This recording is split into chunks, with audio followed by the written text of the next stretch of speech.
Good morning.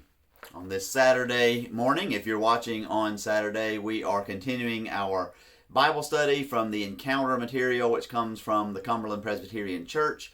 If you're a member at First Cumberland and you are down near the church and would like to pick up one of these, you can.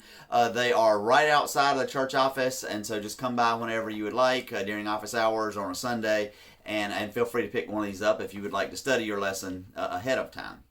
Today we are looking at one of the last things that happens in Jesus' life before he goes to Jerusalem and begins Holy Week. And of course that's important and significant for us because this is the last Sunday of Lent, or tomorrow will be the last Sunday of Lent. And so we are preparing for Palm Sunday and for Holy Week just as Jesus did. In Luke's Gospel, Jesus is making his way through Jericho on his way to Jerusalem, but some significant things happen in Jericho. But before we get there, I want to tell you a rather odd story, particularly maybe for a Sunday school or Bible study class. Back in 2001, the rapper Eminem's career was in huge jeopardy. He was violent in his lyrics and misogynistic in his lyrics and homophobic in his lyrics, and people had kind of had enough. And his latest album had just pushed all the limits, and when the Grammys came around, there were people protesting that the Grammys were even allowing him to perform there. So there was people outside protesting and all. And Eminem received help from a rather unlikely source. Elton John was and is a pop star. He also was well known as a gay man, and yet in spite of how much Eminem was horrible towards gay people in his lyrics, Elton John decided to reach out and try to help. Elton John said later that he knew what it was to be shunned. He knew what it was for people to be ugly to him. And so he just felt for Eminem, even though really for Eminem it was all of his own doing. And so at that Grammys in 2001, Elton John and Eminem sang together, and they then became friends. And later, Eminem found out, or I guess caused himself to be, whatever you want to call it, addicted to painkillers. And when he realized that he had this addiction, he knew that Elton John had also faced addictions in his life, and he reached out to Elton John, and both of them have been very public to try to help other people about letting folk know that Elton John agreed to be Eminem's AA sponsor. And so Elton John would call him and check on him, or Eminem would call Elton John when he was in need, and even to this day when he might be in need and need some helpful words from his sponsor.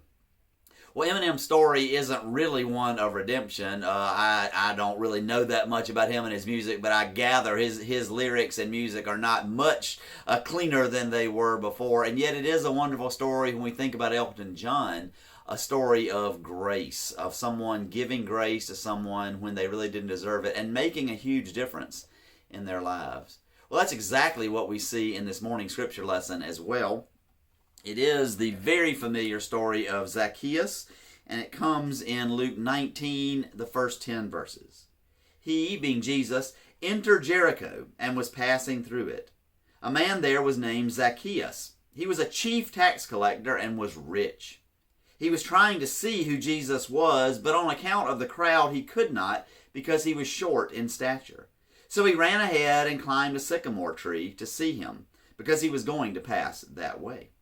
When Jesus came to the place, he looked up, and he said to him, "Zacchaeus, hurry and come down, for I must stay at your house today." So he hurried down, and he was happy to welcome him. All who saw it began to grumble and said, "He has gone to be the guest of one who is a sinner." Zacchaeus stood there and said to the Lord, "Look, half of my possessions, Lord, I will give to the poor. And if I've defrauded anyone of anything, I will pay back 4 times as much." Then Jesus said to him, "Today salvation has come to this house, because he too is a son of Abraham. For the Son of Man came to seek out and to save the lost." Now, no one expected Elton John to help Eminem. And I am sure some were likely critical. Why would you help him? He made his bed. He ought to lie in it. Likewise, no one expected Jesus to help Zacchaeus. Why would he? Zacchaeus was just a thief. And if anything, Jesus should have used him as a sermon illustration. Look up in that tree. Look at that thief. None of you be like him. But instead, of course, the story of Zacchaeus is a story of redemption. Because of the grace, because of the mercy that Jesus offers to Zacchaeus, Zacchaeus immediately says, half of everything I own, I'm going to give to the poor. And if I've defrauded anyone, all of them, I'll pay back 4 times as much as I defrauded. It's a wonderful story of redemption. In order to delve into this story of redemption, let us do a little bit of background work. I had a chance to visit Jericho when I was in Israel in 2009. And there's a sycamore tree in town that is said to be a descendant of the one that Zacchaeus climbed. Now who knows, but there definitely is a sycamore tree, and it's definitely right there kind of in the middle of town. There were 2 of us pastors who were, how should I put this, vertically challenged, kind of like Zacchaeus was. And so the group good-naturedly said, you and Ron, you need to stand there in front of the tree. Let's get a picture of y'all in front of this tree. And so we got the picture taken there in front of the tree. But Jericho is a fascinating city. It is likely the oldest continually inhabited city in the world, being inhabited for at least 12,000 years, going back to 10,000 BC, and of course where we've come since then. It's been destroyed and rebuilt a number of times, and of course we have the biblical story of the walls of Jericho falling down, and so that is one of the many times that it has been destroyed and rebuilt. It is just one layer on top of another on top of another. And one of the reasons that it is such an important and significant city and has been inhabited for so long is that it really is this oasis in the middle of the Judean wilderness. The Judean wilderness is some of the most desert-like desert I've ever been in. The desert of the southwest has a lot of scrubby vegetation and stuff in there, but much of the Judean wilderness just looks like nothing but wasteland. And there are mountains around Jericho as well, and they are somewhat nothing more than wasteland. And yet Jericho is this oasis because there are underground aquifers that are coming from the mountains, coming even perhaps as far away as Jerusalem, that then come up as springs into Jericho, making it a place where grass can grow and other plants can grow. And so that's why for 12,000 years people have lived there. There's a very real chance that was one of the first places on earth that people began moving from being hunter-gatherers to being farmers, to staying in one place. Jericho is down lower than Jerusalem, which means that it is warmer than Jerusalem. And so in the winter months, in the time of Jesus, Jericho was kind of a resort town. As someone has said, it was kind of the Florida of the Middle East or of Israel back in the time of Jesus. And so wealthy people would come to Jericho during the winter and would winter there. And as a matter of fact, even King Herod had a winter palace there, and somewhere around 4 BC, that is where he died, in Jericho, almost certainly in the winter. Well, where wealth collects, the potential for theft, of course, also collects, and that is how we get Zacchaeus into this story. He is a tax collector. Now, all of us at one level or another hate paying taxes, but we don't really worry that the IRS is going to overcharge or cheat us. As a matter of fact, either using a computer program or using a tax accountant or whoever, we try to find the best tax advantages we can that are legal. And so whatever deductions we can make or expenses we can prove or whatever we do so that we pay as little taxes as possible, and we don't really worry about being cheated. But in the time of Jesus, it was very different. Rome would hire different people to be tax collectors, and they would tell the tax collectors, this is how much you will be sending back to us. And just like we do, we have all kinds of taxes: property tax, sales tax, income tax, that kind of thing. So too, the Roman government just had a blizzard of taxes, and that was complicated. And that, of course, even as our tax code is so complicated, made it hard for people, and it made it easy then for people like Zacchaeus, whom Rome hired to collect the taxes, to be able to cheat the people. his commission, if you will, was whatever he could overcharge. He had to pay Rome the full tax. They weren't paying him. He had to overcharge people. And so by making things as complicated as possible, he could overcharge people more and more. And as much as we might fear hearing that we are being audited by the IRS, can you imagine how fearful it would be for your tax collector to be able to threaten you with the army? And if a squad of Roman soldiers showed up at your house ready to take the taxes from you, you could imagine that you might be almost willing to pay Zacchaeus more than you were supposed to, just to keep the soldiers from showing up and taking even more, perhaps even taking your life.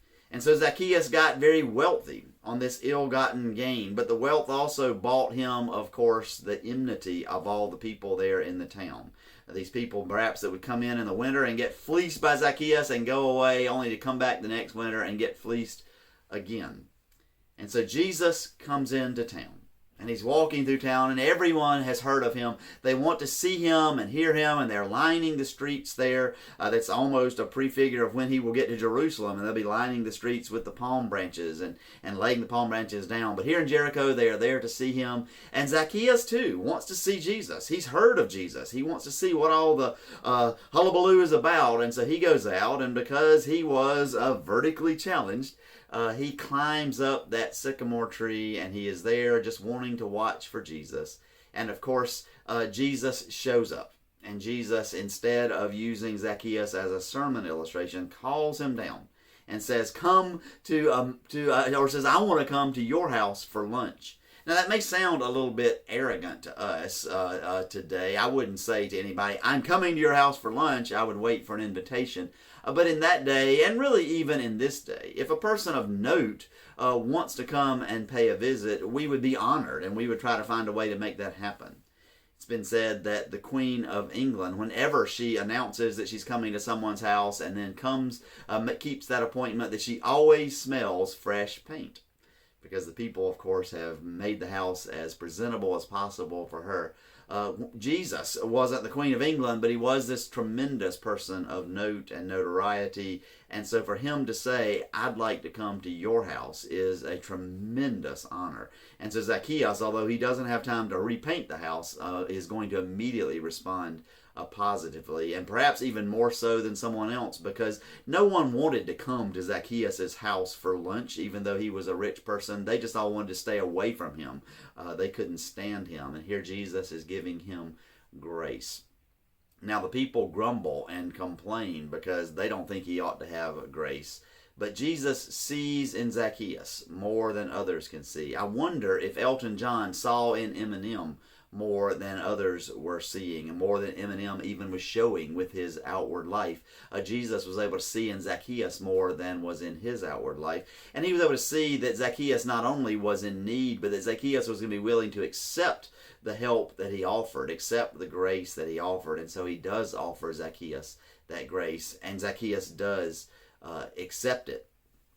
Now, Zacchaeus did not deserve the grace. That's the whole point of grace, isn't it? And yet Jesus offers it instead. And this is really significant, I think, for where this comes in the story that Luke is telling us, in the story of Jesus.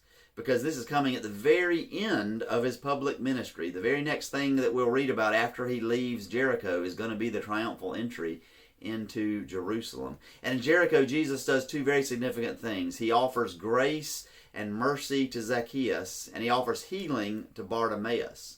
In both of those situations, the people grumble. They grumble about Jesus helping or caring for Zacchaeus, and they complain to Bartimaeus, stop yelling out, stop making a scene, hollering out for Jesus to heal you. He doesn't have time. He's making his way to Jerusalem, and of course they think that he's going to Jerusalem to become the king, to violently overthrow the Roman government. He didn't have time for a blind beggar on the side of the road, but Jesus takes the time, both for Zacchaeus and for Bartimaeus, knowing that Zacchaeus needs grace and Bartimaeus needs healing, and that both of them are going to be receptive and open to his healing. And so he does exactly that for them. Jesus sees so much more, not only in Bartimaeus and Zacchaeus, but in you and I, than other people can see. I have a horse friend who was in Germany a few years ago and was in an accident, not horse related. It was a car related accident of some sort. And her foot was very badly damaged. And the doctors, once they got her stabilized over there and she had some surgeries over there, she got back to the United States and had a number more surgeries. And finally, I think it's been about 2.5 years, the doctors just very recently told her that there was nothing more they could do. And the only way they really could save her entire leg was to amputate her foot. And so very courageously, she agreed to that, and she has been so inspirational as she has posted on Facebook all of the what she had to do coming up to the amputation, and then during the day of the amputation, and then since. It's only been just a few weeks, and she's already been able to be back on a horse. She's already lifting weights with her arms and with her leg that is still whole. And she's so inspirational to me. I enjoy and am inspired when I read the stuff that she puts on Facebook. And she posted this thing about pirates that I just love. Now, I have to tell you, the original posting that she posted was full of very piratey, salty language, and I cleaned it up a little bit for us today, but I think you'll still get the gist of it. And so let me share this with you. She says, or she was showing, posting this on Facebook from some other source. I love pirates because they have no concept on who is able and who is not. Oh, you have no leg? Here, have a peg leg. No hand? Well, guess we got to put a hook on that. Give those jerks as a prize. Blind in one eye? Put an eye patch on it. You'll look more menacing. You're deaf? Go man the cannons, you glorious rapscallion, you. Pirates don't care if you're disabled. As long as you can blow stuff up, they literally don't care. And Jesus literally doesn't care. Doesn't care what your handicap is, doesn't care what your sin is. Jesus knows that you can be of use in the kingdom. Maybe not blowing stuff up, but who knows, maybe. But you can be of use in the kingdom. And so Jesus literally doesn't care. And Jesus is willing to equip you with whatever you need to be able to be of use in the kingdom, no matter what your sin or handicap might be. And that gives us a choice. We can be like Zacchaeus, and we can be like Bartimaeus, and we can accept the redemption and the healing and the grace that Jesus offers and let it change our lives. Or we can be like those who were standing on the street and were grumbling because they didn't like what Jesus was doing, and they failed to see that they too were in need of redemption and healing. On the cross, Jesus offers to all of us grace, sometimes defined as God's riches at Christ's expense, Grace. Christ offers us grace, and we are encouraged by Him, invited by Him to come into His kingdom, to accept Him, to let Him into our hearts, into our lives, that we might be changed forever. And then we are called, as Zacchaeus and Bartimaeus were as well, to do good in the kingdom of God. My prayer for us is that as we prepare for Holy Week, as we continue through our time in Lent, we will hear these truths, we will experience these truths in our hearts, and we will let them do what they are intended to do for us.